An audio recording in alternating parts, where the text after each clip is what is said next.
저는 34살의 가정주부로 결혼 3년 차에 접어들었고, 아직 아이는 없습니다.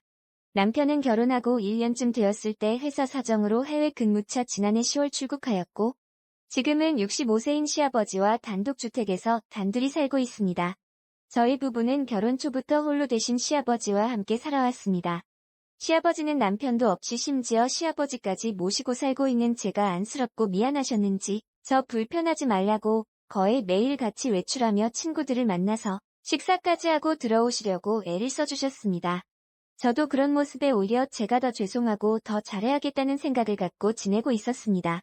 근데 이렇게 일상이 평온하고 행복하다 느끼며 살아오고 있던 저에게 야릇한 감정이 생겨나기 시작한 건 얼마 전이었습니다. 저도 모르게 홀로 계신 시아버지가 불쌍하다는 생각도 들었기 때문이었을까요? 아니면 한창 신혼에 단꿈에 푹 빠져 있어야 될 새댁이 남편도 없는 집에서 시아버지 수발하며 독수공방인 제 처지가 불쌍하다고 느꼈던 걸까요? 요즘 들어 제가 부엌일을 하고 있으면 시아버지께서 갑자기 제 등 뒤로 자주 다가와서는 우리 며느리 고생하네. 우리 며느리가 제일 이뻐라는 칭찬과 더불어 가끔 제 어깨나 등을 토닥여주는 등의 미미한 스킨십도 해주시는데 저도 그게 싫지 않았습니다.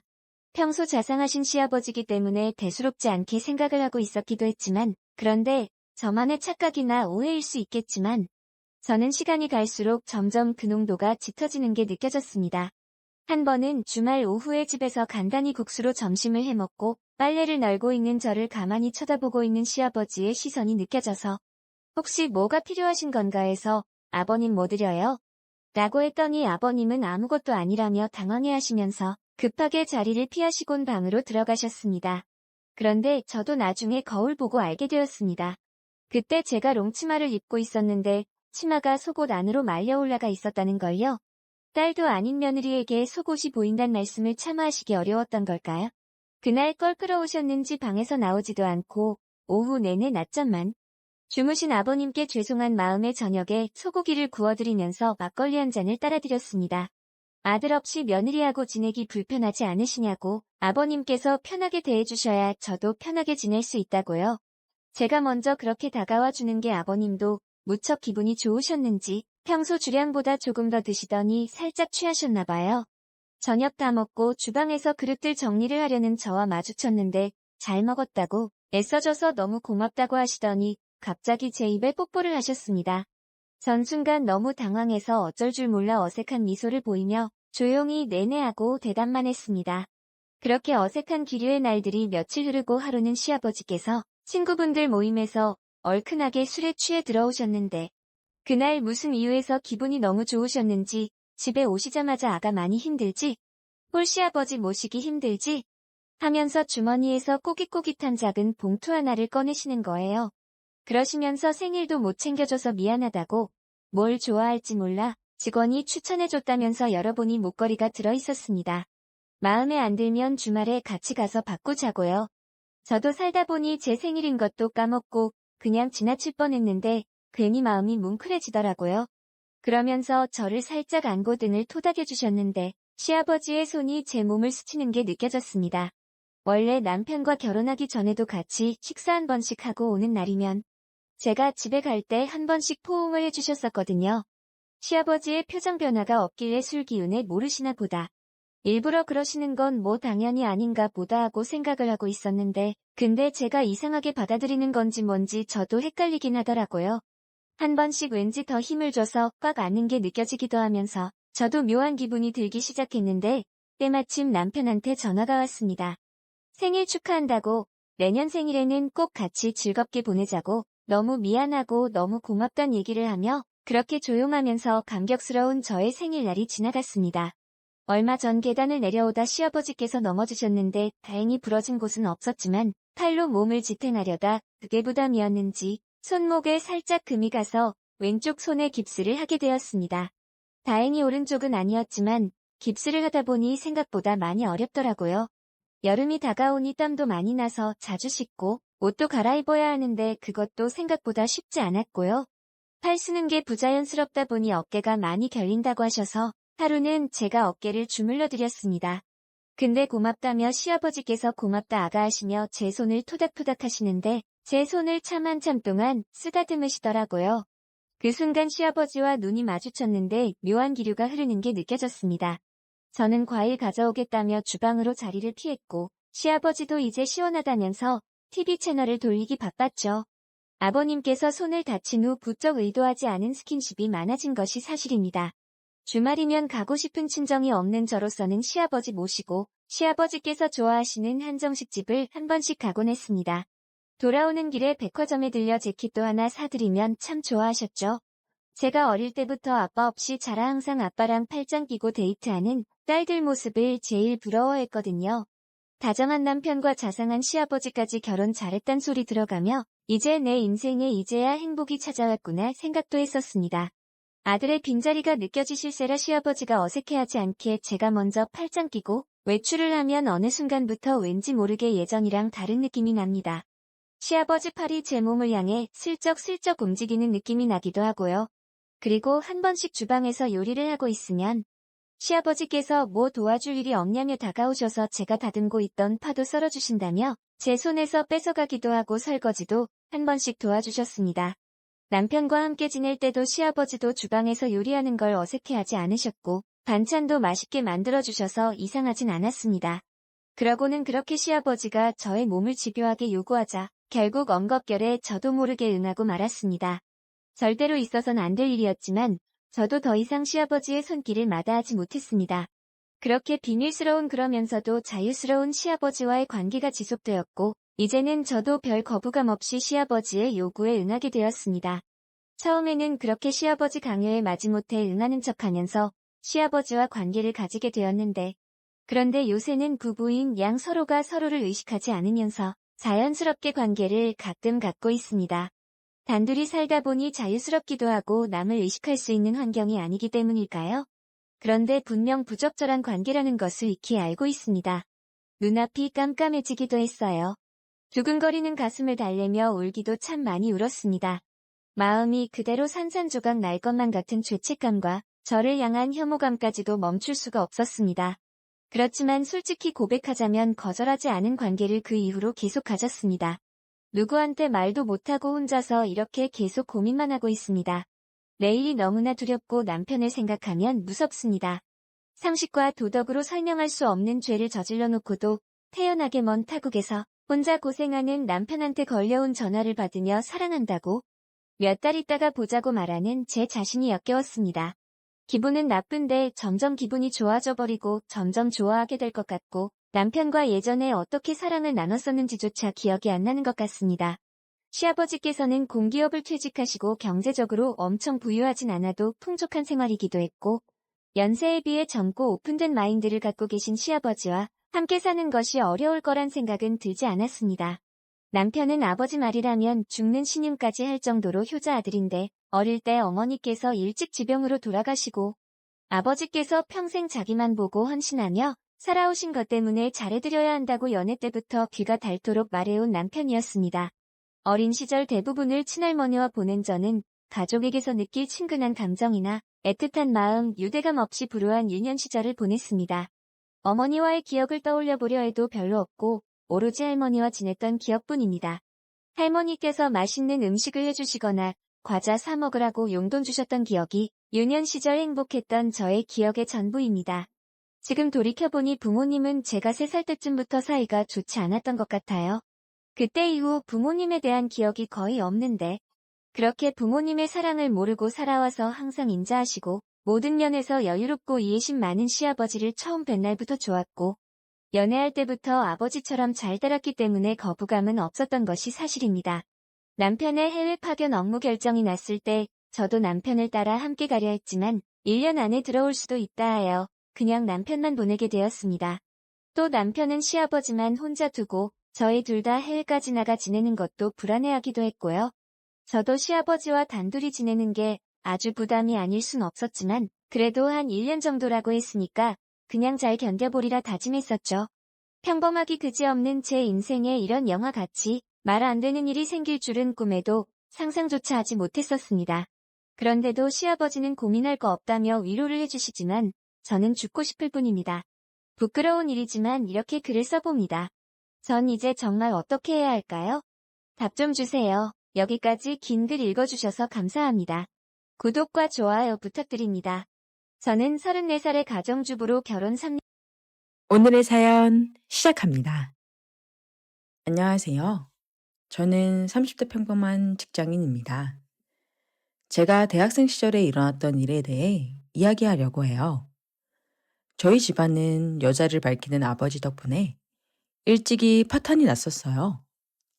저는 기억도 나지 않는 어렸을 적에 아버지께서 이웃집 유부녀와 바람이 나는 바람에 그 계기로 인해 아버지와 어머니께서는 이혼을 하셨고 어머니께서는 세상 모든 어머니께서들 그러하시듯 저를 너무나도 사랑했지만 키울 경제력이 없어 결국 저는 아버지께서 맡으시게 되었어요. 저는 아버지가 데려온 새 엄마와 그녀가 데려온 딸, 저보다 3살이 많은 새 누나와 같이 살게 되었어요. 사실 저는 너무나도 어렸을 때라 기억이 잘 나질 않아요. 이 가정도 얼마 가지 않았고 아버지는 또 이혼을 하시고 또 다른 여자와 재혼을 하셨죠. 2번의 이혼 끝에 맞이한 3번째 어머니는 굉장히 다정하고 현명하신 분이셨어요. 이리저리 날뛰던 아버지께서도 더 이상 사고를 치지 않고 새 어머니를 사랑하셨죠. 그리고 2분 사이에서 아들을 낳으셨어요. 저와는 무려 12살이나 차이가 나는 막둥이가 태어난 거죠.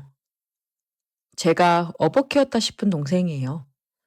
지금 그런 녀석이 대학에 들어갔다니 새삼 또 놀라요. 언제까지나 제겐 애기 같은데 말이죠. 꽤나 복잡한 가정사를 뒤로하고 저는 부족함 없이 사랑받으며 잘 자랐습니다. 공부에 집중할 수 있도록 지원을 잘 해주신 덕분에 원하던 대학에 합격하고 이제 막 자취를 시작했을 때였어요. 어느 날 아버지께서 제게 미리 말씀도 해주시지 않으시고는 불쑥 제 자취방을 찾으셨어요.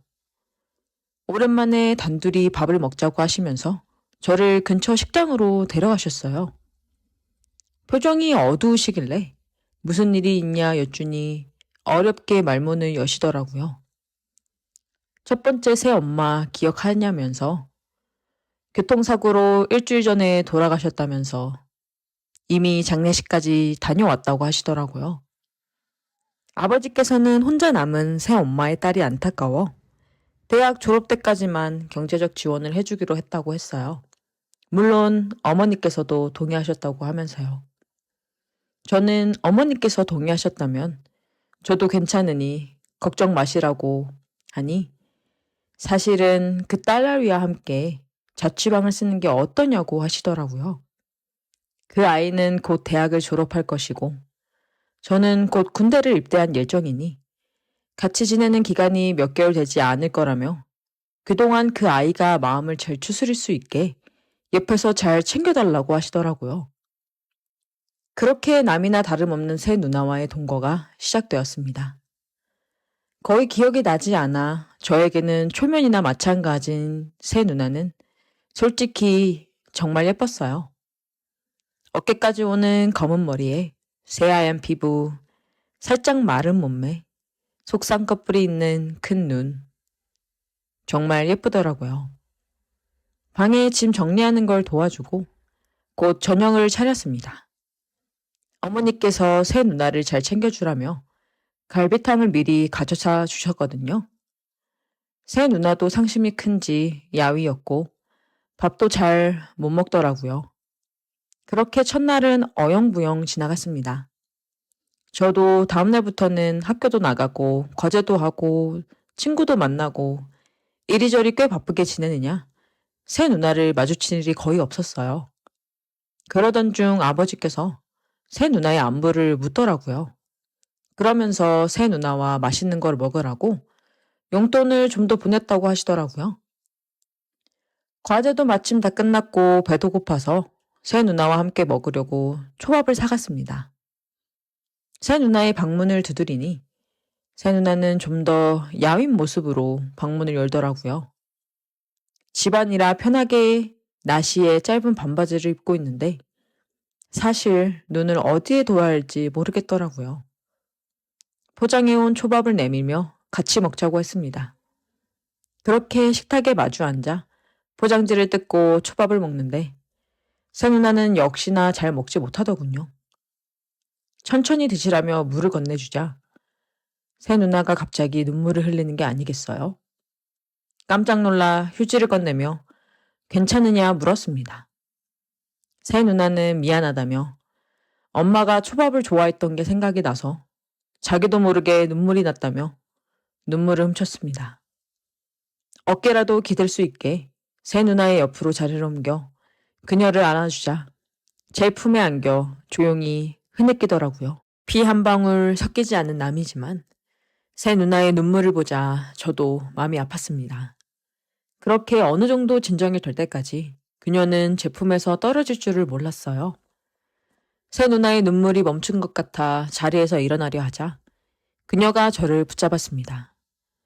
다른 사람의 품에서 이렇게 울고 나니 속이 조금 개운한 것 같다며 그동안 잠을 제대로 자지 못해 너무 피곤한데 혹시 잠들 때까지만 곁에서 안아달라고 하더라고요. 살짝 당황스러웠지만 그녀는 정말 곧 있으면 쓰러질 것만 같이 위태로워 보여 그 부탁을 거절할 수가 없었어요.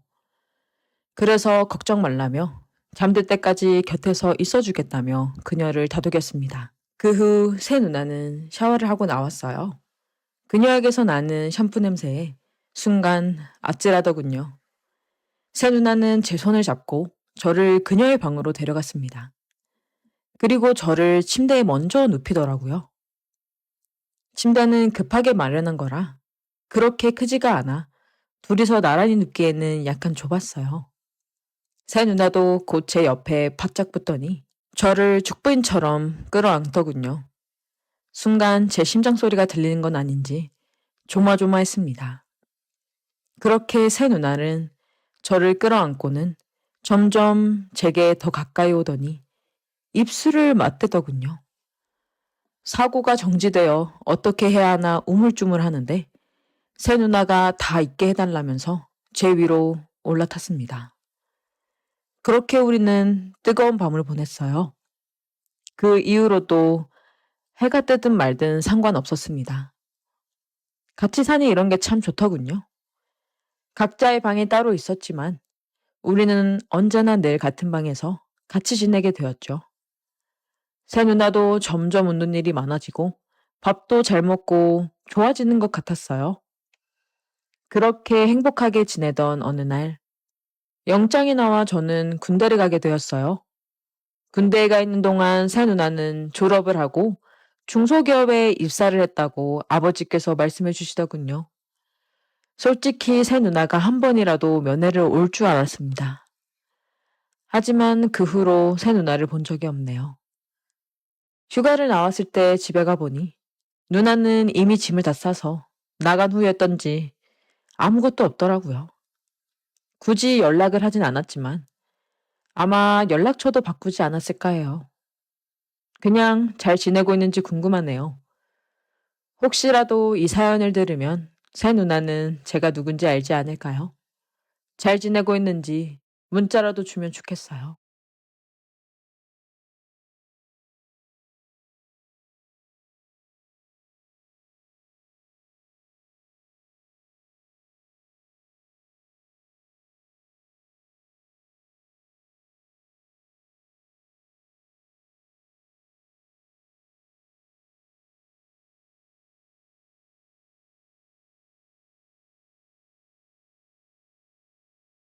너의 이야기를 들려줘. 썰주와 오늘의 이야기를 시작하겠습니다. 안녕하세요. 저는 이번에 재수를 하게 된 불운의 재수생입니다. 수능이 끝나고 얼마나 울었는지 모르겠어요. 그런 제 모습을 보고 부모님께서도 많이 속상하셨는지 괜찮다고 위로를 해주시면서 1년 동안 아낌없이 지원해 줄 테니 재수를 하고 싶으면 하라고 하시더라고요. 그래서 결국 저는 한 번 더 도전을 하기로 결정했고 부모님의 지원으로 좋은 과외 선생님을 구하게 되었어요. 부모님이 아시는 분이 딸인데 소위 말하는 그 좋은 대학에 다니면서 과외 경험도 많다길래 군소리 없이 하기로 했습니다. 집에 있으면 잘 집중이 되지 않길래 부모님께서 근처에 자취방을 구해주셨거든요. 매일 새벽 5시에 일어나 밤 12시까지 열심히 공부를 하고 있었습니다. 그날도 일찍 일어나서 하루 종일 공부만 하고 있었는데 누군가 갑자기 현관문을 두드리길래 뭐지? 내가 언제 배달 음식을 시켰었나? 싶어서 별 생각 없이 문을 열었는데 세상에 엄청 귀여운 여자가 서 있었어요. 그 여자는 제 어깨까지 오는 아담한 키에 긴 갈색 머리였고 흰 티에 딱 붙는 청치마를 입고 있더라고요. 그리고 살짝 풍겨오는 향수향에 정말 아찔했습니다. 저는 순간 숨이 턱 막혀서 아무 말도 하지 못하고 그 여자를 쳐다보기만 했어요. 그러자 그 여자는 어색하게 웃으면서 오늘 과외를 하러 왔다고 하더라고요. 저는 정말로 그날이 과외를 처음 시작하는 날이라는 사실을 잊고 있었거든요. 그래서 허겁지겁 그녀를 제 자취방으로 들였습니다. 편히 앉으라고 의자를 빼드렸는데 그녀가 헛기침을 하면서 제 밑을 슬쩍 보더라고요. 뭐지 싶어서 봤더니 제가 속옷만 입고 있었던 겁니다. 아무래도 혼자서 집에 편히 있으면서 공부만 하다 보니 아무것도 안 입고 있는 게 습관이 돼서 몰랐었어요. 너무 창피하더라고요. 그래서 부랴부랴 그 위로 추리닝을 입었습니다. 그렇게 우리의 첫 과외가 시작됐었어요. 근데 이게 얼마 만에 여자를 직접 만나는 건지, 그것도 제 이상형이랑 이렇게 비슷한 여자라니, 마음이 설레어서 도통 과외에 집중이 되진 않더라고요. 그리고 저도 모르게 문제에 관련된 질문이 아닌 그녀에게 관련된 질문만 하고 있었어요. 남친은 있는지, 몇 살인지, 뭐 이런 것들만 저도 모르게 계속 묻자 그녀는 집중 못하는 제가 웃겼던지 슬쩍 웃으면서 다시 문제에 집중해 달라고 하는데 그 모습이 정말 천사같이 예뻤습니다. 그렇게 2시간 동안 과외가 끝나고 그녀를 내보냈는데 방 안에 있는 그녀의 향수 냄새에 도저히 흥분이 가라앉지 않아서 스스로 얼마나 달랬는지 모르겠습니다. 그 후로는 공부고 뭐고 다 뒤로 젖히고 그녀의 인스타나 카톡 프사만 매번 찾아봤어요. 그러다가 마침 그녀와 같은 학교를 다니고 있는 친구가 생각이 나서 그 녀석에게 연락을 해봤습니다. 혹시 이 여자를 알고 있냐면서 물으니까 그 친구는 오히려 저한테 우리 과탑 여신을 너가 어떻게 아냐면서 되묻더라고요. 과탑 여신이라니. 그녀의 외모라면 충분히 그러고도 남을 만했지만 그럴수록 저한테서 멀어지는 느낌만 들어서 우울하더라고요. 그 잘난 대학에 다니면서 과탑의 여신이라니. 제 스스로가 패배자인 것만 같아서 술이 먹고 싶어졌습니다. 그래서 그 녀석에게 자초지종을 설명하고 주말에 술이나 한잔하자면서 약속을 잡았어요. 그렇게 어영부영 집중이 되지도 않는 문제집을 풀면서 매일매일 그녀의 인스타를 확인하다 보니 그 약속한 주말이 되었고 그 녀석이 다니고 있는 대학 근처 술집에서 만나기로 했습니다. 대학 근처고 주말이다 보니 술집에 사람이 꽤 많더라고요. 오랜만에 만난 친구와 자리를 잡고 술을 마시는데 그 녀석이 자기도 요즘 썸 타는 동기가 있다면서 신나서 얘기를 하는데 저도 그냥 성적 맞춰서 아무 대학이나 가버릴 걸 괜히 재수했나 싶더라고요. 그 녀석이 그 썸녀 사진을 보여주는데 썸녀도 귀여웠지만 제 과외를 해주는 그녀가 훨씬 예뻤습니다. 그놈이 계속 썸녀 얘기를 하자 저도 그녀가 보고 싶어서 또 인스타를 들어갔는데 그녀가 스토리를 올렸더라고요. 그 스토리를 확인해 보니 클럽에 가서 신나게 춤을 추는 모습이 담겨 있었는데 그 짧은 순간에 보인 그녀의 옷차림은 너무나 섹시했습니다. 그래서 저도 질 수 없어서 내가 좋아하는 여자라며 그 스토리를 친구 녀석에게 보여줬어요. 그러자 그 녀석은 여기 바로 앞에 있는 클럽이라면서 이 주변 대학에 다니는 애들은 할인을 해줘서 자기 동기들하고도 몇 번 가봤던 곳이라고 하더라고요. 그녀가 근처에 있다는 생각에 또 심장이 두근두근해서 미칠 것 같더라고요. 너무 보고 싶어서 급하게 남은 술을 마시고 그 클럽으로 향했습니다. 재수를 하기로 마음 먹기 전에 친구들이랑 딱 한 번 클럽에 간 이후로 처음이었어요. 근데 너무 어두워서 잘 안 보이더라고요. 한 명 한 명 지나갈 때마다 혹시 그녀는 아닌지 유심히 지켜보았습니다. 친구놈은 이미 한 명 잡았는지 어느새부터 잘 안 보이더라고요. 전 허탕친 것 같아서 계단 뒤에서 잠깐 쉴까 싶어서 그쪽으로 갔는데 순간 무슨 슬로우 모션이라도 걸린 것처럼 그녀가 보였어요. 그녀는 인스타 스토리에서 봤던 것처럼 상의가 짧아 배꼽이 다 드러나는 옷을 입고 있었고 완전 속옷처럼 짧은 핫팬츠를 입고 있었어요. 귀엽기만 했던 그녀가 이렇게 섹시할 수도 있다니 전 정말 코피가 터질 것만 같았습니다. 그녀는 신나게 춤을 추고 있더라고요. 그래서 뒤로 슬쩍 다가갔습니다. 저도 춤을 추는 척하면서 슬금슬금 그녀의 뒤로 다가가 그녀의 허리에 팔을 두르고 몸을 밀착시켰어요. 상의가 짧아서 그녀의 맨살이 제 손에 닿는데 정말 짜릿했습니다. 그녀는 제 스킨십에서 아랑곳하지 않고 춤을 추더라고요. 그 모습에 제가 더 허리를 꽉 안아버리자 저를 쳐다보지도 않고 그대로 팔을 올려 제 목을 쓰다듬더라고요. 그녀의 손길에 정말 미칠 것만 같았습니다. 그렇게 서로를 꽉 안은 채 춤을 췄어요.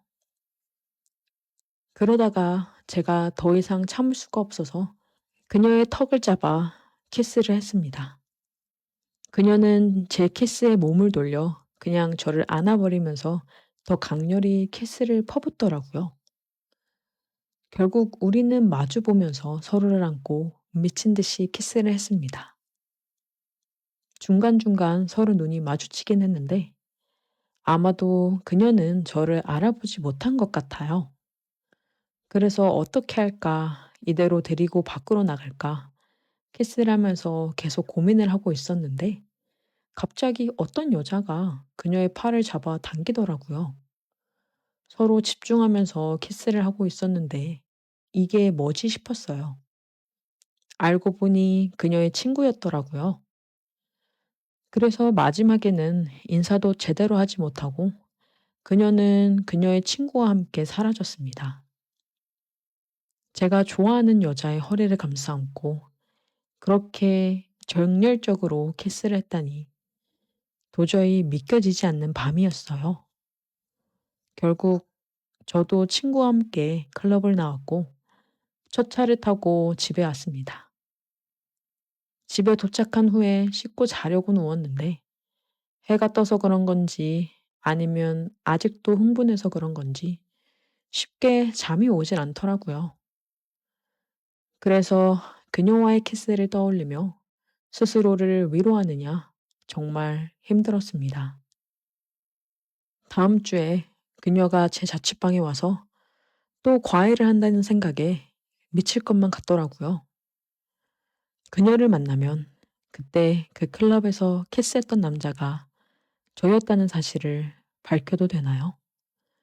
아니면 그냥 아무 말도 말아야 하나요?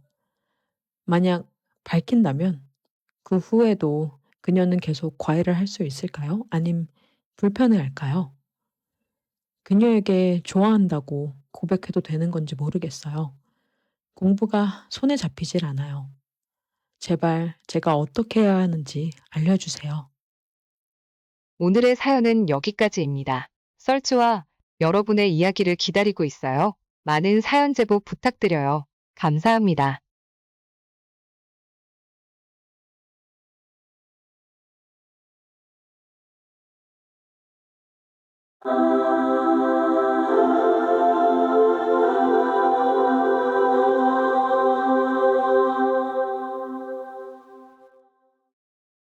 오늘의 사연 시작합니다. 안녕하세요. 저는 올해 32살이 된 유치원 교사예요. 결혼한 지는 이제 3개월밖에 안 된 신혼이고요. 결혼을 하기까지 우여곡절이 많아 오늘은 그 이야기를 들려드릴까 해요. 대학을 졸업하고 바로 유치원에 취업을 해서 20대 젊은 날을 매일 아이들과 울고 웃고 보내고 있었어요. 제가 원해서 시작한 교사 일이었지만 처음 3년간은 힘들고 정신이 없더라고요. 그래도 아이들의 해맑은 웃음과 성장하는 모습을 보면서 보람을 찾으려고 했어요. 직장 일에 어느 정도 적응을 하고 마음의 여유가 생길 무렵부터 소개 자리가 들어오더라고요. 그때가 20대 후반이었고 결혼하기에 딱 좋은 나이였죠. 그런데 아이들을 가르치다 보니까 이 분야에 대해 더 공부하고 싶다는 생각이 들더라고요. 친구나 동기들은 연애하고 젊음을 만끽하고 있을 무렵 저는 대학원에 진학해 학업을 이어가게 되었어요. 낮에는 유치원 일을 하고 밤에는 대학원 공부를 하는 그야말로 주경야독이었죠. 누가 시켜서 한 일이 아니라 힘든 줄도 모르고 하루하루 부지런히 노력하며 살아갔던 것 같아요. 그렇게 바쁘게 지내던 중 6살 반 담임을 맡게 되었고 새로운 친구들을 맞이하게 되었어요. 에너지가 넘치고 밝고 명랑한 아이들 가운데서 유독 혼자 겉도는 아이가 눈에 띄더라고요. 갑자기 전학을 온 아이였는데 처음이라 낯설어서 그런가 싶어서 함께 어울릴 수 있는 기회를 마련해 주었어요. 하지만 아이는 친구들뿐만 아니라 담임교사인 저까지 자꾸 피하기만 했어요. 아이와 여러 번 대화를 시도해 보았지만 그럴수록 입을 꾹 다물고 있어서 부모님께 연락을 드리게 됐어요. 보통 어머님들께서 상담이나 방문을 하시는데 아버님께서 전화를 받으셨고 유치원에 방문하시겠다고 했어요. 아버님은 따뜻하고 예의 바른 분이셨어요. 너무 동안이셔서 부모 기록 카드를 보니까 저보다 2살 위로 일찍 결혼을 하신 모양이더라고요. 아이 엄마가 돌아가신 지 얼마 되지 않아 아이나 아버님 모두 많이 힘든 상황이라고 말씀하시는데 깜짝 놀랐어요. 그제야 아이가 왜 그렇게 사람들과 거리를 두는지 이해가 되면서 안쓰러운 마음이 들더라고요. 그 이후로도 아버님은 그동안 있었던 일을 한참 동안 얘기하시면서 눈물까지 보이시는데 마음이 너무 아팠어요. 그동안 교사 생활을 하면서 한부모 가정 아이들을 종종 만나왔지만 이렇게 생생한 아픔 속에 놓여 있는 아이는 처음이라 더 마음이 쓰였어요. 이제 6살밖에 안 된 아이에게 엄마는 세상 전부인데 얼마나 힘들까 싶어 아이의 곁에서 제가 할 수 있는 노력은 다해보기로 했어요. 시간이 흐르면서 아이도 적응을 했는지 친구들과 웃으며 놀게 되었고 무엇보다 담임 선생님인 저에게 많이 의지하는 모습을 보였어요. 점점 어두운 그늘에서 벗어나는 아이가 고맙기도 하고 기특하기도 했어요. 늘 하원 시간에는 아버님이 오셨는데 그날따라 아버님께서 늦으시는 거예요. 아이는 아빠를 기다리다가 잠들게 되었고 저도 퇴근 시간이 되었는데 아버님과 연락이 닿지 않으니 걱정이 되기 시작했죠. 그러다가 제 전화로 모르는 번호가 뜨는 거예요. 아이의 아버님께서 교통사고가 나서 응급실에 계시니 와주셔야 할 것 같다는 경찰의 전화였어요. 제가 알고 있기로 아이에게는 아버님 외에는 조부모님이나 다른 가족이 없는 걸로 알고 있었어요. 일단 급한 마음에 다른 선생님께 아이를 맡기고 병원으로 달려갔어요. 응급실에 가보니 아버님은 많이 다쳐서 수술에 들어가야 하는 심각한 상황이셨어요. 정신을 못 차리고 누워있는 아버님을 뵈니까 가여운 아이의 모습이 떠올라 눈물이 나오더라고요. 아버님은 응급수술을 마친 후 중환자실을 거쳐 일반 병실까지 꽤 오랜 시간 병원에 입원하시게 됐어요. 그동안은 아이를 돌봐줄 사람이 없어 제가 데리고 있게 되었죠. 누가 시켜서 한 일도 아니고 담임이기 때문에 한 일도 아닌 제 마음이 아이를 향해서 자처한 일이었어요.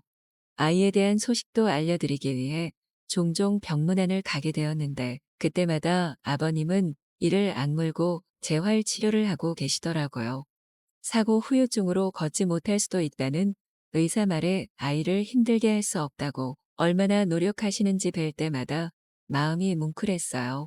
저도 작게나마 도움을 드리고 싶어 아이를 열심히 돌보았고 시간이 흐르면서 아버님도 건강을 회복하게 되었어요.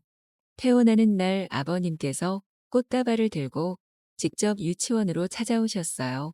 이렇게 다시 걷게 될 줄 몰랐는데 모두 곁에서 힘이 되어준 선생님 덕분이라며 감사하다고 하셨어요.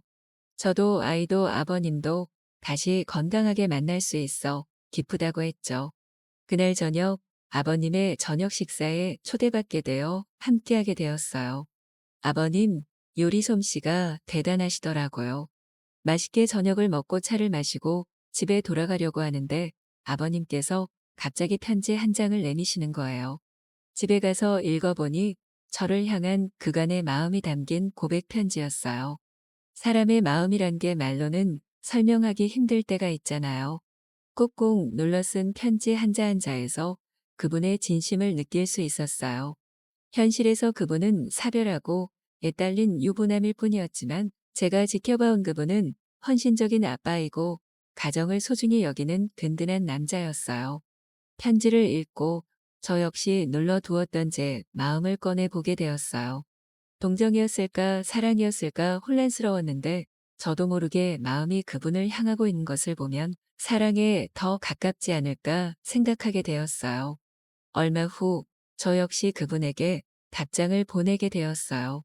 마음과 마음이 있다는 순간이었죠. 다소 아날로그틱하지만 그분과 저만의 마음을 전하는 방식이다 보니 이러한 소통 방식이 마음에 들었어요. 편지로 서로의 마음을 전하다가 문자로 하고 그리고 통화에서 만남까지 그리 긴 시간이 걸리지는 않았어요. 아이가 있어 다른 연인들처럼 시간과 장소 구분 없이 마음껏 데이트를 즐길 수는 없었지만 그래도 소소하게 데이트를 이어갔어요. 만나보니 더없이 좋은 분이라는 게 느껴지고 이런 따뜻한 남자가 내 남자라는 게 감사했어요. 여름 방학 때 아이와 함께 바닷가로 휴가를 떠났는데 하루 종일 신나게 뛰어놀면서 정말 한 가족이 된 것 같아 기분이 좋았어요. 그날 밤 아이는 신나게 물놀이를 해서인지 일찍 잠이 들었고 그분과 저는 와인 한 잔을 나누게 되었어요. 여느 연인과 달리 많은 것을 못해줘서 미안하다며 포근하게 안아주는데 그 품이 참 따뜻하고 좋았어요. 그동안 그분이 살아온 삶의 과정이 참 고단하고 힘들었는데 이제는 제 품에서 편하게 쉬어갈 수 있게 해주고 싶다는 생각도 들었고요. 서로를 간절히 원하던 마음은 뜨거운 키스와 포옹이 되었어요. 사랑인지 동정인지 모호하던 감정을 그날 밤 한 번에 확실하게 사랑이라고 알려주셨어요. 온몸이 뜨겁게 달아오르는 오묘한 경험은 난생 처음이었거든요.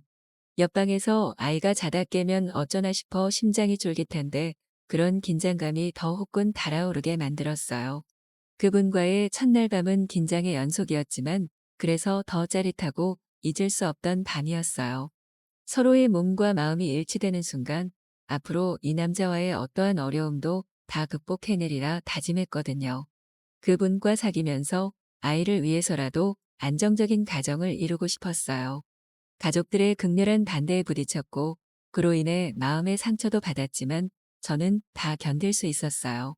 사람들은 사랑은 유효기간이 짧고 금방 후회하게 될 거라고 얘기해요.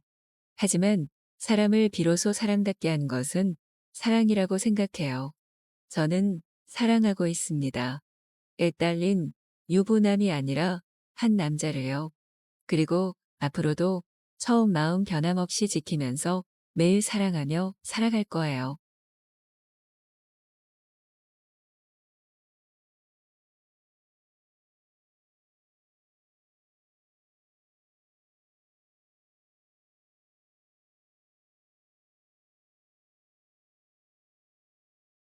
안녕하세요. 저는 40대 주부입니다. 고등학생 아들을 키우고 있지요. 제게는 말 못할 고민이 있습니다. 다름 아닌 아들의 문제입니다. 아들은 이제 고3이 되었습니다. 아들은 어릴 때부터 성실한 아이였습니다. 스스로 알아서 공부도 열심히 했고 성적도 항상 좋은 편이었습니다. 고등학교에 입학할 때까지 한 번도 속을 썩이지 않은 착한 아들이지요. 그런데 제가 너무 아들을 몰랐나 봅니다. 아들은 평소에 얌전한 성격이고 시간이 날 때면 주로 책을 읽곤 했습니다. 덕분에 성적은 항상 최상위권이었죠. 오히려 남편은 그런 아들을 걱정했습니다. 그래서 주말이면 남편이 데리고 나가곤 했죠. 나가서 자전거도 타고 축구도 하곤 했습니다. 하지만 아들은 운동에는 크게 흥미를 못 느끼더군요. 오히려 책을 읽는 걸 더 좋아하는 것 같았습니다. 저도 아들의 체력이 걱정은 되었습니다.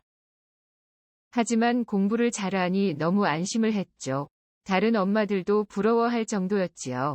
그래서 더 방심했는지 모르겠습니다. 아들도 중3 무렵부터 사춘기가 찾아왔습니다. 다른 아이들보다 조금 늦은 편이었죠. 그 무렵부터 아들이 방문을 잠그기 시작하더군요. 이전에는 엄마에게 심하게 붙어 있던 아들이었습니다. 잘 때도 항상 제 곁에 붙어서 잠을 자던 아들이지요. 그런데 이젠 자기 방에서 혼자 자려고 하더군요. 내심 조금은 서운하기도 했지만 아들이 성장을 하는 것 같아서 다행이라 생각했지요. 하지만 방 안에 틀어박힌 아들이 걱정도 되었죠. 그래서 몇 번은 아들 방에 들어가 보기도 했습니다. 그럴 때마다 아들이 엄청 신경질을 내더군요. 별다른 간섭도 안 했는데 화부터 내는 아들이었죠. 서운한 감정을 남편에게도 털어놓았습니다. 하지만 남편은 아들의 뜻을 존중해주자고 하더군요. 남자는 누구나 자기만의 동굴이 필요하다고 했죠. 그 뒤로 아들 방에 들어가는 걸 많이 조심했습니다. 하지만 걱정이 안 되는 것은 아니었습니다. 남편은 아들을 믿어보자고 이야기를 했지요. 그래도 걱정이 되는 것은 인터넷이었습니다. 공부만 하던 아들이 컴퓨터를 자주 하는 것 같았습니다. 나쁜 걸 보는 건 아닌지 솔직히 걱정이 많이 되었죠. 아들은 이전보다 많이 날카롭고 신경질적으로 변했습니다. 하지만 성적은 여전히 최상위권이었고 학교나 학원에서 별다른 문제는 없는 것 같았습니다. 다만 집에서는 유독 저에게 신경질을 많이 부렸습니다. 무슨 말만 하면 엄마는 아무것도 모른다는 식이었죠. 엄마 껌딱지던 아들이 이제는 저를 무시하는 기분이었죠. 아들은 고등생이 되면서 키가 엄청 커졌습니다. 그래서 이제는 저보다 훨씬 큰 몸집이 되었죠. 밖에 나가면 아들이 제 보호자 같았지요. 아들을 안아보면 이제는 제가 아들 품에 쏙 들어갔죠. 아들은 투덜거리면서도 무거운 짐도 들어주었고 사람 많은 곳에서는 알아서 저를 감싸더군요. 어리기만 하던 아들이 든든한 남자가 되어 있었죠. 까칠한 아들이지만 어느새 이렇게 컸나 싶었죠. 아들에게 그렇게 보호받는 기분이 좋았습니다. 그러던 어느 날 아들의 방을 청소하러 들어갔습니다. 아들의 물건은 특히 만지지 않도록 주의를 기울였죠. 그런데 그날 컴퓨터가 켜져 있는 걸 보았습니다. 모니터만 꺼져 있고 본체는 켜져 있었죠. 저는 본체를 끄기 위해 모니터를 다시 켰습니다. 그러자 아들이 보고 있던 화면이 눈에 들어왔습니다. 이런저런 창들이 열려 있더군요. 그 모습을 보니 또 호기심이 발동을 하더군요. 그래서 아들이 보던 창들을 하나씩 살피기 시작했습니다. 그리고 곧 아들이 저장해둔 사진 폴더가 보였습니다. 아들은 야한 사진을 보고 있었던 것 같았습니다. 야한 걸 본다는 것은 남편도 저도 짐작을 하고 있었습니다. 그래서 웬만한 게 나와서는 놀라지 않을 거라 생각했죠. 그런데 아들의 컴퓨터에서 본 것은 놀라지 않을 수 없었습니다. 다름 아닌 제 사진이 있었기 때문입니다. 화면에 보이는 것은 분명 제 사진이었습니다. 그런데 제가 옷을 모두 벗고 있는 모습이었습니다. 어떤 사진은 설명하기도 민망한 포즈를 하고 있기도 했습니다. 너무 놀라서 저는 다른 사진도 열어보았습니다. 아무리 봐도 그것은 제 얼굴이었습니다. 제 얼굴을 한 여자의 적나라한 모습을 드러내고 있었죠. 거기에 제가 다른 남자와 몸을 섞고 있는 사진도 있더군요. 온몸이 끈적한 액체로 얼룩진 그런 사진도 있었고, 물론 절대로 제가 그런 사진을 찍은 일은 없었습니다. 하지만 사진의 주인공은 분명 제 얼굴이었습니다. 충격적인 사진들을 보면서 할 말이 없었습니다. 그리고 아들이 그런 사진들을 본다는 게 끔찍했지요. 그 외에도 다양한 사진과 동영상들이 보였습니다. 그 중에서 제 사진이 유독 많이 보였습니다. 제가 아닌 줄 알지만 마치 제 치부를 보여버린 느낌이었죠. 사진뿐만이 아니었습니다. 찾아보니 비슷한 영상도 있는 것 같았습니다. 제 얼굴을 한 여자가 남자들과 어울리고 있는 영상이었죠. 순간 제가 저런 행위를 했었나 싶은 착각도 들었습니다. 하지만 자세히 보니 화면이 뭔가 부자연스럽더군요. 그래서 합성이라고 생각을 했습니다. 하지만 순간 소름이 끼쳤습니다. 누군가 제 모습으로 저런 사진과 영상을 만든 것이었죠. 그리고 제 아들이 그 사진과 영상들을 보고 있었던 것이죠. 제가 알던 아들이 아닌 존재가 집에 들어온 기분이었습니다. 어디서부터 잘못된 것인지 회의감이 들었죠. 갑자기 아들이 무섭다는 생각도 하게 되었죠. 저는 너무 놀라서 남편에게 울면서 전화를 했습니다. 남편은 회사에서 반차를 내고 급히 달려왔더군요. 남편도 사진과 영상들을 보면서 크게 놀라는 것 같았습니다. 그리고 그날 아들과 심각하게 대화를 나누었습니다. 아들은 처음에는 제게 크게 화를 내더군요. 자기 방을 왜 뒤지냐고 오히려 화를 낸 것이죠. 그때 남편이 거의 처음으로 아이에게 매를 들었습니다. 아들의 다리에 피멍이 들 정도로 맞았습니다. 남편이 그렇게 무서운 모습은 저도 처음이었죠. 아들은 그래도 남편 앞에서는 침묵을 했습니다. 그리고 남편이 아들의 방으로 들어가 따로 이야기를 했죠. 한참 뒤 남편이 아들의 방에서 나왔습니다. 인터넷에 사진과 영상을 합성해주는 게시판이 있다고 했습니다. 아들은 그곳에 주변 사람들의 사진을 올렸다고 하더군요. 그리고 누군가 그 사진들을 가지고 합성을 해준 모양이었습니다. 듣고 보니 아들이 보낸 사진은 저뿐만이 아니었습니다. 주변 지인들의 사진도 여러 장 보내서 합성을 한 것 같았습니다. 그리고 조금 전에 아들이 보낸 사진은 모두 지웠다고 했습니다. 하지만 그 사진들이 어디로 어떻게 유포되었을지도 걱정이었습니다. 누군가 저 얼굴을 보면서 욕구를 푼다고 생각하니 끔찍했죠. 실제로 그런 일로 처벌을 받았다는 사례도 있는 것 같았습니다. 제 그런 모습을 다른 사람들이 본다는 것도 두려웠고, 아들이 범죄자가 될 수 있다는 사실도 끔찍했습니다. 그제야 아들도 문제의 심각성을 인지한 것 같았습니다. 다행히 아들이 올린 사진을 다른 곳에서는 찾을 수 없었습니다. 그래도 불안해서 업체도 알아보기로 했지요. 남편은 개인 사진들은 당사자 외에는 크게 의미가 없을 거라고 했습니다. 그래도 저는 수치심과 당혹감, 불안감에 휩싸였습니다. 아들도 제게 죄송하다고 사과를 했습니다. 저는 최대한 담담하게 사과를 받아주었습니다. 하지만 아들과 시선을 마주치는 게 두려웠습니다. 아들의 눈빛이 제 몸을 훑어보는 것 같은 기분이 들었죠. 제 모습을 하고 있던 여자의 모습이 자꾸만 떠올랐습니다. 분명 그 사진은 제 사진이 아니었지만 아들의 앞에서 제 은밀한 부위까지 모두 보여버린 기분이었죠. 아들이 그 사진들로 무슨 짓을 했을지 상상이 되었습니다. 아들이 다시 방으로 들어갔을 때 저는 온몸에 힘이 풀리는 기분이었습니다. 너무 긴장하고 있었던 것 같았습니다. 다음 날에도 아들은 제 눈치를 보는 것 같았습니다. 기가 확 꺼긴 모습으로 밥을 먹더군요. 저는 최대한 담담하게 아들의 등교를 시켰습니다. 하지만 여전히 아들의 시선이 불편하고 어려웠습니다. 여전히 아들이 저를 어떻게 보고 있을지 두려웠죠. 자꾸만 그때 보았던 사진 속 그 여자가 떠올랐습니다. 마치 제가 발가벗겨진 기분이 들었습니다. 이럴 때는 어떻게 해야 할지를 모르겠더군요. 인터넷으로 이런 상황에 대해서 찾아보게 되었습니다. 저 말고도 이런 경우가 없지는 않았습니다. 상담을 받아보라는 이야기도 있었고, 곡소리 나게 잡아야 한다는 소리도 있더군요. 그리고 일부에서는 좋지 않은 이야기도 있었습니다.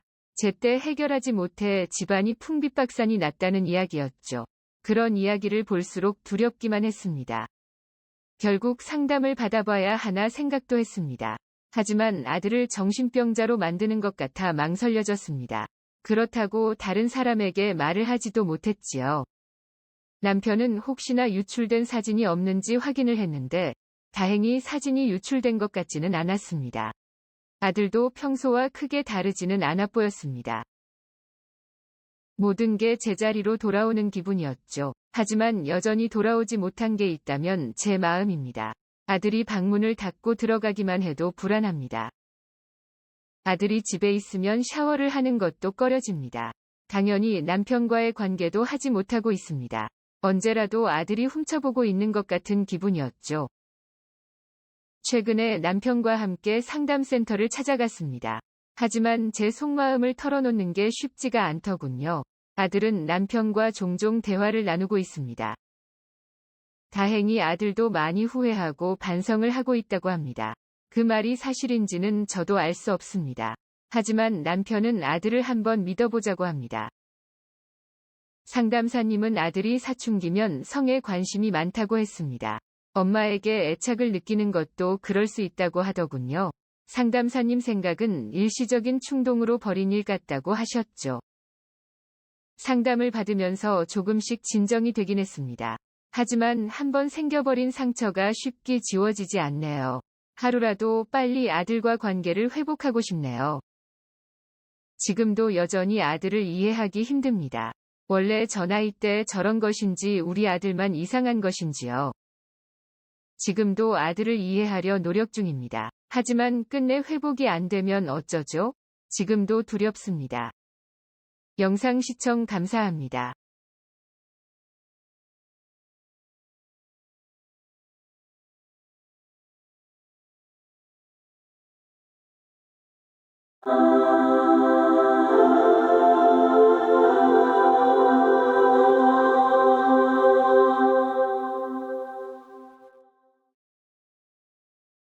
오늘의 사연 시작합니다. 지옥 같은 회사 생활을 하며 월급의 노예가 된 지 벌써 5년째 다른 회사 동료들과 친구들의 SNS에 올라오는 화려한 일상 사진들을 보며 부러워하는 삶을 살아가고 있었죠. 지방에서 취직을 위해 서울로 올라온 저로서는 의식주종, 주 그러니까 살아가는 집 문제에 많은 돈이 나가다 보니 그런 삶을 살아가지 못했고 점점 더 어두워져 가고 있었습니다. 그런 저에게도 해가 떠오르는 날이 왔어요. 안 먹고 안 쓰며 악착같이 한 푼, 두 푼 모아 드디어 6평 낡은 원룸을 탈출하게 되었던 것이죠. 그렇다고 강남의 화려한 아파트로 이사 가는 건 아니지만 저에게는 역세권 신축 투룸 빌라라는 단어만으로도 느끼는 행복이 너무 커서 어느 누구도 부럽지 않게 되었죠.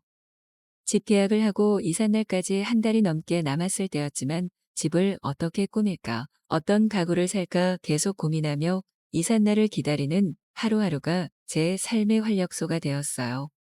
드디어 이삿날, 집을 구하는데 전 재산을 쏟아부은지라 저는 작다면 작고 크다면 큰 이사 비용마저 아끼기 위해 포장과 해체는 직접 하고 운송만 해주는 반포장 이사를 택했는데요. 돈을 아끼기 위해 택한 방법이지만 막상 해보니 그렇게 후회스러울 수가 없었습니다. 8월의 무더운 여름날 여자 혼자 집 밖에서부터 집 안까지 수많은 박스를 나른다는 게 보통 일이 아니었어요. 이삿짐을 날라주신 기사님께 돈을 더 드리고서라도 도움을 요청드리고 싶었지만 바쁜 일정으로 이미 기사님은 가버린 뒤였죠. 혼자 땀을 뻘뻘 흘리며 짐을 집까지 나르던 중에 그 남자를 처음 만났어요. 1층 엘리베이터 앞에서 올라가려고 기다리는데 마침 제 또래로 보이는 남자가 한 명 내렸어요. 그 남자는 엘리베이터에서 내리고 나가려다가 짐 나르는 저를 잠시 지켜보며 우물쭈물하고 있더군요. 가려던 길을 갈지 말지 고민하는 것처럼 보인 채 그 자리에서 서성거리며 저를 지켜보고 있었죠. 저는 마음속으로 도와줄 거면 도와주고 갈 거면 가지 왜 쳐다보고 있을까 라는 생각을 하고 있었고 그 순간 뒤에서 그 남자의 굵직한 목소리가 들려왔어요. 도와드릴까요? 강한 햇빛 때문이었을까? 순간 불어오던 살랑거리는 바람 때문이었을까? 너무 힘들어서 작은 도움에 감동해서일까? 그 순간 그 남자에게 호감이 생겨버렸어요. 가까이 서보니 키와 체격이 컸고 운동을 많이 한 사람인 것 같았어요. 얼굴도 제가 좋아하는 스타일의 훈남이었죠. 잠깐 그 남자를 가만히 바라보던 저에게 남자는 도와준다고 했지만 싫다면 가겠다고 하였죠. 예의가 있는 남자였어요. 그런데 문제가 하나 있었죠. 그 남자에게 보인 제 모습은 이삿짐을 반 정도 나르는 동안 땀범벅에 머리는 엉망이고 화장도 하지 않은 못볼 꼴이었던 것이죠. 이런 꼴을 보여주는 게 너무 민망하고 창피했지만 도와준다는 말에 너무 감사하다고 말하며 정신줄을 잡고 덥석 도움의 손길을 받아들였죠. 무거운 짐들을 번쩍 들어올려 순식간에 집안까지 옮겨놓는 그 남자의 모습을 보며 집에는 남자가 있어야 한다는 어른들의 말씀이 괜한 소리가 아니라는 것을 다시 한번 생각하게 되었죠. 저 혼자 했다면 3시간 더 걸릴 일을 30분도 안 돼서 끝내게 되었으니까요. 짐을 다 나르고 그 남자에게 바로 감사 인사를 전하고 싶었지만 그 남자는 이제 끝났으니 가보겠다는 말과 함께 홀연히 사라져 버렸어요. 집 앞에서 우연히 마주친 힘들어하는 저를 보고 본인 일처럼 도와준 사람에게 감사 인사도 제대로 전하지 못해 마음에 걸렸지만 일단 집안에 쌓인 이삿짐 정리가 우선이라는 생각이 들어 다른 생각은 나중에 하기로 했죠. 이사 온 첫날 저는 녹초가 된 몸으로 짐 정리를 어느 정도 마친 뒤 샤워를 하기 위해 화장실에 들어갔어요. 몸을 씻는데 이상하게 공허함이 느껴지며 아까 그 남자가 자꾸 생각났어요. 자꾸 그 남자의 몸을 상상하게 되고 사랑을 나누면 어떤 느낌일까 생각하며 혼자 해버리고 말았죠. 조금 있다가 몸이 진정되고 곰곰이 생각해보니 그 남자의 이름, 나이, 연락처 같은 정보도 모르고 이 건물에 사는 사람인지도 확실하지 않았죠. 잠깐 친구 집에 놀러 왔을 수도 있으니까요. 이럴 줄 알았다면 감사 인사를 하며 연락처라도 빠르게 물어볼 걸 하는 후회가 남았어요. 다음 날이 되니 이사 온 집이 더 마음에 들었어요. 방도 2개가 되어 옷과 짐들을 따로 보관할 수 있었고 거실도 넓어 아침에 TV를 보며 제가 좋아하는 요가를 할 수 있었죠. 햇볕과 바람이 잘 들어서 여름에는 시원하고 겨울에는 따뜻하게 보낼 수 있을 것 같았어요. 하지만 장점만 많은 줄 알았던 이 집에 한 가지 단점이 생겼어요. 매일 밤 10시쯤만 되면 어디선가 반복적으로 무엇을 찢는 소리가 들렸죠. 마치 커플이 사랑을 나눌 때 나는 소리처럼요.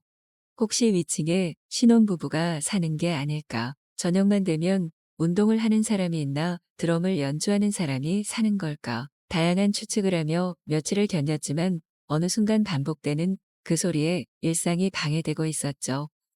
일상이 방해되니 점점 화가 났고 더 이상 참을 수 없었던 저는 밤 10시에 그 소리가 들리자마자 위층으로 뛰어 올라가서 한 소리할 요량으로 씩씩거리며 벨을 눌렀어요. 그런데 놀랍게도 문을 열고 나온 사람은 이삿날 저를 도와준 그 남자였죠. 그 남자는 저에게 아는 척을 하며 무슨 일이시냐고 물었지만 저는 너무 당황해서 찾아온 진짜 이유를 말하지 못하고 아래층에 살고 있는데 층수를 착각해서 벨을 눌렀다는 말과 함께 죄송하다는 말을 남기고 집으로 왔어요.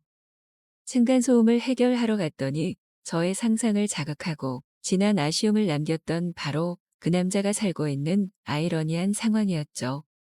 그 후로 며칠은 그 남자를 생각하며 참았어요. 하지만 아무리 참아보아도 일상생활이 힘들어져 결국 저는 다시 위층으로 올라갔어요. 역시나 그 남자가 나와 벨을 또 잘못 누르셨냐고 생글생글 웃으면서 말하는 바람에 순간 다시 아무 말도 못하고 집으로 돌아올 뻔했지만 저는 층간소음에 대해 설명했어요. 매일 밤 10시쯤 콩콩거리는 소리가 계속 들리는데 혹시 아는 게 없는지 물어보니 갑자기 놀라며 설명을 해주었죠. 아마 매일 밤 10시쯤 홈트레이닝을 한다고 전자 줄넘기를 하는데 그게 원인인 것 같다고 말했죠. 매트를 깔고 운동해서 소리가 날 줄 몰랐다며 정말 미안하다고 계속 사과를 했어요. 진심으로 고개 숙여 사과까지 하고 앞으로 다시는 그 운동을 하지 않겠다고 하니 저는 금세 화가 풀리고 오히려 그렇게 미안해하는 남자의 모습에 내가 너무 심했나 하는 생각이 들었어요. 어쨌든 문제가 해결됐으니 집으로 다시 돌아가는데 처음 이삿날과 같이 진한 아쉬움이 남았어요. 이대로 돌아가면 후회를 할 것 같았죠. 저는 용기를 내기로 했어요. 남자의 집 앞으로 다시 가서 불러냈고 이렇게 위아래로 사는 것도 인연인데 친구로 지내자며 연락처를 물어봤어요.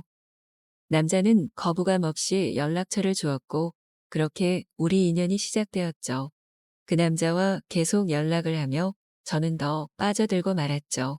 대화가 정말 잘 통했고 유머 감각과 위트까지 갖춘 남자였어요. 저는 정말 적극적으로 다가갔고 그 남자는 저를 밀어내지 않고 잘 받아주었고 얼마 지나지 않아 우리는 연인이 되었어요. 연인이 된 후로는 집이 가까워 급속도로 가까워지기 시작했죠. 데이트가 끝나고 헤어지기 아쉬워하는 연인에게는 집이 가깝다는 점이 최고의 장점이었죠. 그렇게 우리는 매일 밤 위아래층을 오가며 밤낮으로 사랑을 나눴고 욕구가 강해 외로움을 느끼던 저를 완벽하게 만족시켜주는 최고의 남자친구였죠. 더할 나위 없이 행복한 하루하루를 보내고 있어요. 사귄 지 3년쯤 되는 지금 남자친구와 결혼 약속을 하였고 위층으로 살림을 합치게 되었어요. 한 번은 남자친구에게 처음 만난 날 왜 도와줬냐고 물었더니 땀에 범벅되어 힘겹게 박스를 옮기려는 그 모습이 너무 예뻐 첫눈에 반해버렸고 최선을 다해 저를 도와준 뒤 번호를 물어보고 연락하고 싶었지만 내성적인 성격 탓에 부끄러워서 도망치듯 사라져 버렸다고 하였어요. 그 후로도 우연히 마주치진 않을까 집 밖을 의미 없이 서성이며 기다렸는데 한 번도 만나지 못해서 너무 아쉬웠다고 하였어요. 저랑 같은 마음을 가진 채 기다렸다는 남자친구의 말에 운명이란 이런 것일까 하는 생각을 종종 하곤 합니다. 운명을 기다리는 여러분은 우연한 기회를 놓치고 후회하지 마시고 적극적으로 다가가길 바래요.